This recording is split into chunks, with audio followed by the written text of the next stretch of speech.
राप्ती सोनारी गाउँपालिकाको आर्थिक सहयोगमा साकार कृषि सहकारी संस्था लिमिटेडले खाद्यान्न तथा तरकारी प्रवर्धन कार्यक्रम अन्तर्गत व्यावसायिक अन्तर्क्रिया गोष्ठी गरेको छ।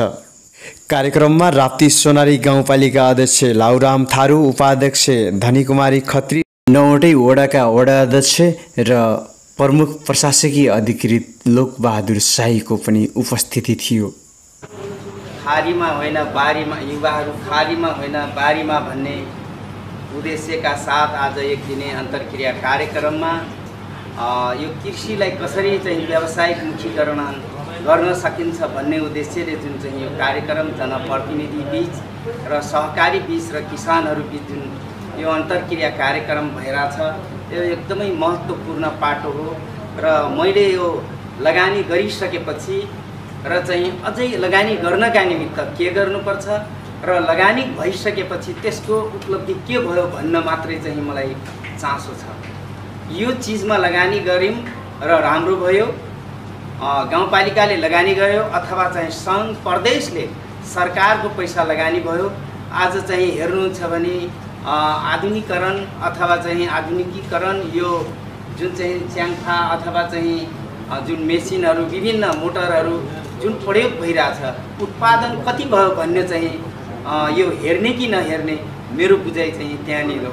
मलाई लाग्छ कृषि र सहकारीको अथवा चाहिँ गाउँपालिका कृषि शाखा र सहकारीको अथवा साकार मात्रै नभएर कृषिसँग काम गर्ने सबै सहकारीहरूले हामीले यो चिज उत्पादन गर्न सक्छौँ।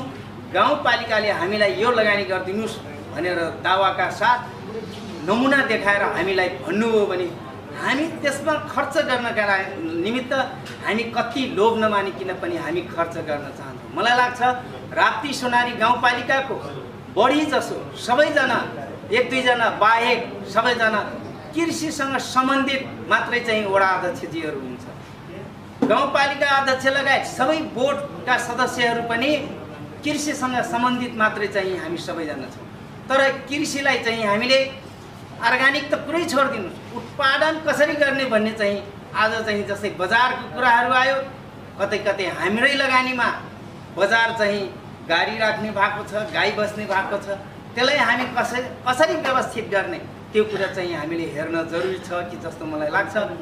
यो कुरा मैले नगर्न हुने थियो, तर तपाईहरू एउटा हातेमालो गर्ने हुनाले तपाईहरूसँग मेरो चाहना अथवा गाउँपालिकाको चाहना के पनि हो भने तपाईहरूसँग प्राविधिक कुरा र चाहिँ अनुगमनको पाटो कृषकहरूले चाहिँ गर्यो कि गरेन हेर्नका निमित्त नेपाल सरकारको नीति अनुसार यो साझेदारी कार्यक्रम भएको हुनाले तपाईहरूले चाहिँ लगानी भन्दा पनि प्राविधिक र उत्पादनमुखी तपाईहरूले अगाडि बढिदिनुहोस्।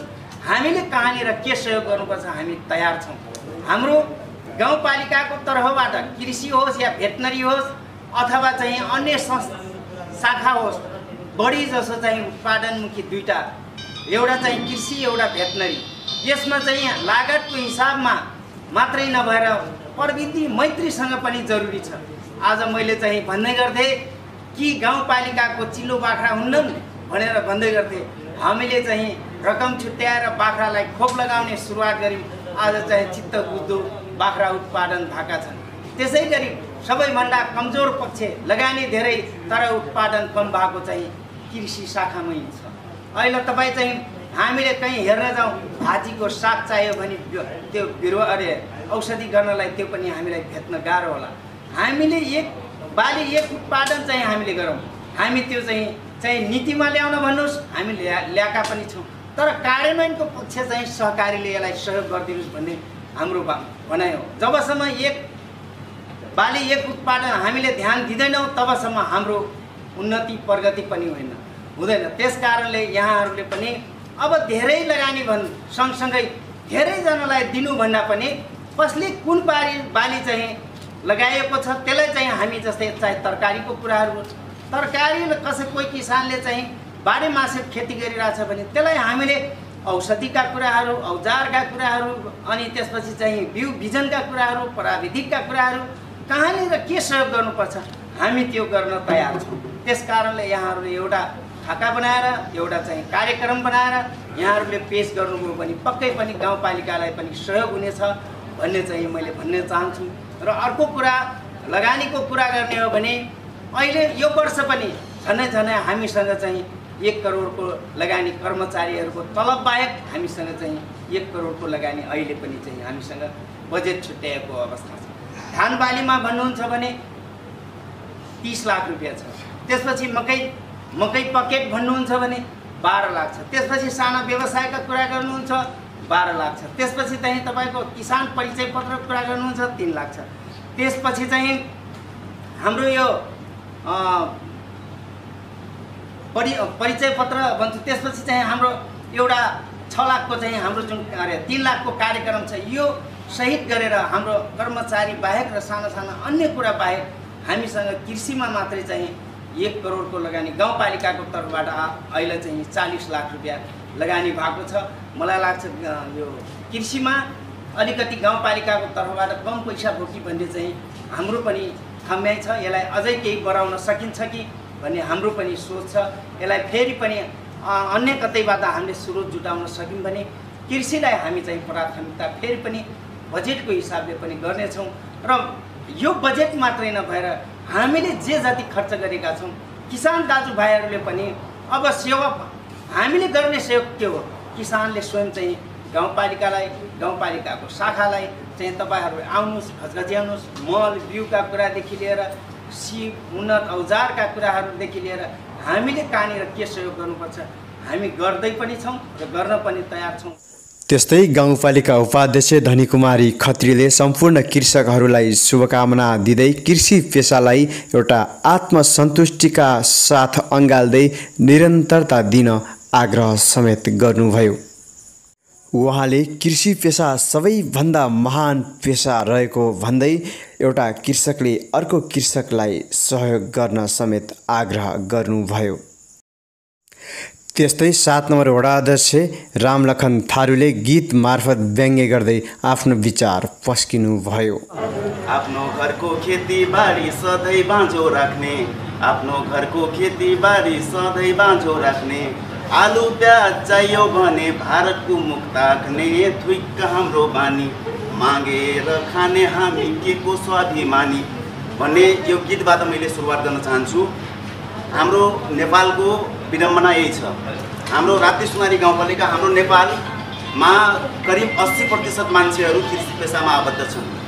तर हाम्रो राप्ती सुनारी गाउँपालिकामा भन्ने हो भने मैले भन्छु 97, 98 या 99% मान्छेहरू कृषि पेसामा आबद्ध छन् हैन।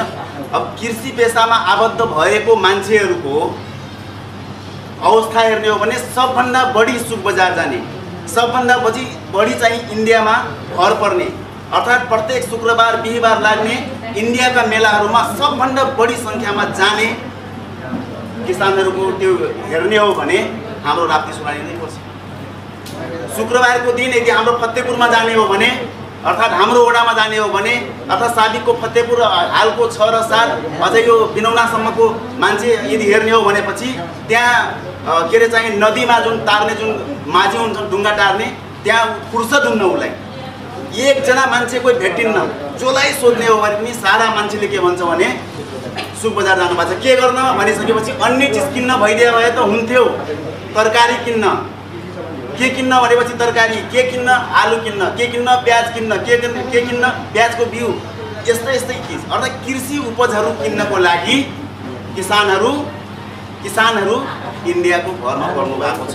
त किन त भन्दाखेरि हाम्रो नेपालमा छैन त भनेपछि अन्य कुराको लागि खाद्यान्न समस्या पर्न सक्छ, किनभने खाद्यान्नको लागि धेरै जमिन चाहिन्छ। तर तरकारी खुर्सानी भन्ने कुरा त यो थोरै जमिनमा पनि उत्पादन हुने चिज हो नि। चेतनाको स्तर किसानमा बिल्कुलै छैन। अहिले चाहिँ म राप्ती सुनारी गाउँपालिका 7 नम्बर वडामा हाम्रो वडामा चाहिँ प्रदेश सरकारको एउटा स्मार्ट कृषि चाहिँ गाउँ कार्यक्रम सञ्चालन अवस्थामा छ।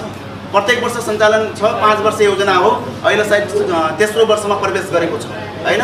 अब त्यहाँको किसानहरूमा सम्पूर्ण कुराहरू त्यहाँ नेपालमा जति पनि चाहिँ अहिले नयाँ प्रविधि आएको छ त्यो सम्पूर्ण कुराहरू त्यो स्मार्ट गाउँमा राज्यले उपलब्ध गराइदिएको छ। अहिले सो कुरालाई प्रयोग गरेर अहिले किसानहरू चाहिँ जुन खेती गर्दाखेरि चाहिँ पहिलाको परम्परागत खेतीभन्दा धेरै नै प्रगति भएको र उहाँहरूको चाहिँ आय स्तरमा वृद्धि भएको हामीले प्रत्यक्ष देखिराखेको अवस्था छ।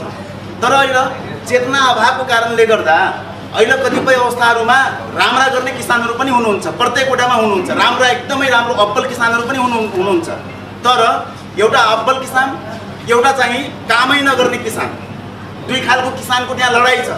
अब्बल किसानहरूले धेरै मेहनत गरे, किनभने किसान खेती किसानी भन्ने कुरा यो सामान्य यो गफले हुने कुरा होइन, यो त शारीरिक मेहनत कसरत चाहिन्छ।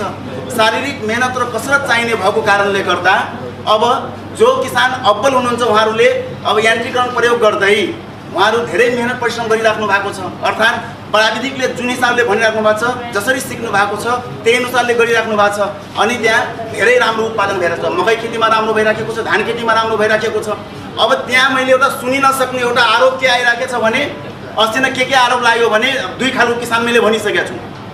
यो मान्छेलाई हेरी हेरी चाहिँ बिउ वितरण भइराखेको छ, उसकोमा चाहिँ राम्रो बिउ पर्यो, राम्रो भयो, अनि चाहिँ मेरो चाहिँ उत्पादन भएन, मलाई भरि नक्कली खालको बिउ दियो। अब साकार सहकारी संस्था लिमिटेड यही हुनुहुन्छ, तपाईँहरूले ग्रेडिङ तपाईँहरू नै गर्नुहुन्छ, शाखा प्रमुख यही हुनुहुन्छ। यहाँबाट गएको हरेक कुराहरू एउटै बोरी हुन्छ, सबै एउटैमा सिलबन्दी हुन्छ, त्यो फरक हुने चान्सै छैन नि। तर चाहिँ फरक तरिकाको बिउ वितरण गर्यो, आफ्नो मान्छेलाई राम्रो बिउ दियो भनेर चाहिँ त्यो आउँदाखेरि जवाब दिनु परिरहेको अवस्था छ। किन त भन्दाखेरि त्यो चेतनाको अभाव, त्यो खालको अफवाह फैलाइएको छ। 50% अनुदानमा तपाईँहरूले यन्त्रोपकरणहरू तपाईँहरू उत्पादन हामीले वितरण गरिराखेको अवस्था छ। हामीले 50% अनुदानमा बिउ वितरण प्रत्येक वडाले गरिराखेको छौँ, धानको बिउ वितरण गरिराखेका छौँ, कृषि गहुँको बिउ वितरण गरिराखेको। त्यसमा आरोप के लागिराखेको छ भने अनुदान सम्बन्धी अवधारणा थाहै छैन पब्लिकलाई। 50% चाहिँ हामीले तिरिराखेका छौँ, 50% अनुदान भनेका छन्। आउन त पक्कै न पक्कै यो 100% आएको हो राज्यबाट फ्रीमा, 50% वडा अध्यक्षहरूले खानको लागि हो या सम्बन्धित निकायले खानको लागि हो, 50% चाहिँ त्यो हो भनेर चाहिँ आरोप लागिराखेको छ। किन त भन्दाखेरि त्यहाँ चेतनाको अभाव छ। त्यस कारणले यसलाई चिर्नको लागि पनि जसरी यहाँ हामीले एउटा आज यसलाई कसरी प्रबन्धन गर्ने भन्ने विषयमा हामीले जसरी एउटा गोष्ठी सञ्चालन गरिराखेका छौँ, यस्ता किसिमका कुराहरू टोलमा पनि हामीले चाहिँ एउटा अभियानको रूपमा चाहिँ त्यो सञ्चालन गरिनुपर्छ, त्यो चेतना स्तरको वृद्धि गर्नुपर्छ भन्ने मलाई लाग्छ।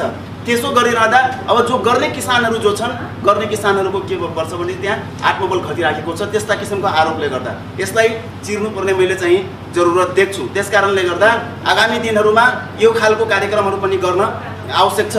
त्यस्तै संस्थाका सदस्य पितराम थारूले आफ्ना विचार यसरी पस्किनुभयो। गर्छौँ हामी कृषि र हामी सबै किनेर खान्छौँ। व्यवसाय आफ्नो खानको लागि हामी त उपाय छौँ नै, तर हामी व्यवसाय गर्नुपर्छ भन्ने हाम्रो मानसिकता छैन। यस गोष्ठीमा उपस्थित सम्पूर्ण अतिथिले शुभकामना साथै आफ्ना विचार पस्किनुभयो भने सहभागी कृषक र संस्थाका सदस्यहरूले पनि आफ्ना विचारहरू पालै-पालो पस्किरहनु भएको थियो। अरू सबै अब बिउ बिजनका कुरा आयो यहाँ र सिँचाइका कुरा आयो र त्यो बिउ बिजन उत्पादन गर्नलाई त मल त एकदमै चाहिन्छ। त्यो मल बनाउनलाई त वस्तु भएको कुरा जस्तो किसानहरूले नराखे जस्तो मैले बरु अग्रजहरूले राख्नु भएको थियो, अध्यक्षज्यूहरूले, उपाध्यक्षज्यूहरूले, वडाध्यक्षज्यूहरूले राख्नु भएको थियो, गाउँपालिका उपाध्यक्षज्यूले राख्नु भएको थियो। हामीले रासायनिक मल मात्रै प्रयोग गरिरहेका छौँ। जो अहिले 1 करोडको अनुदान पाएका थियो, सागर सहकारी कृषिमा गएको थियो, त्यो पम्पो सेटमा र गराबिलमा सिँचाइमा र उसमा मात्रै लाउनुभन्दा थोरै त्यस आम्दानी अनुदानको रूपमा बाख्रा पाल्ने किसानहरूलाई, भैँसी पाल्ने किसानहरूलाई पनि लगाएको अझै राम्रो हुन्थ्यो कि भन्ने मेरो छोटो सुझाव हो। कृषि यन्त्र उपकरणहरू दिने तर त्यो चाहिँ लामो समयसम्म टिक्न सकेन भने त्यो काम लागेन, अर्थहीन हुन्छ। त्यस कारणले गर्दाखेरि अझ यसलाई चाहिँ प्रभावकारी उपयोगी बनाउनको लागि तपाईँहरू चाहिँ यस्तै किसिमको केही कार्यक्रमहरू सेट गर्दा राम्रो हुन्थ्यो भन्ने मेरो चाहिँ सुझाव हो। अघि कुरा उठेको थियो नि किसानहरू अनुदानका भोगी हुन्छन्, म भन्छु अवसरका भोगी हुन्छन्। अनुदान दिने हो भने मान्छे झन् बिग्रिन्छ, परिश्रम गर्न सिकाउनुहोस्। बरु त्यो अनुदान दिने पैसाले बरु उत्पादित वस्तुलाई अलि मूल्य बढाएर खरिद गर्ने एउटा सङ्कलन केन्द्र खोल्नुहोस्। मेरो सुझाव त्यो छ। अनि यसमा बाह्य आयातलाई नियन्त्रण गर्नु।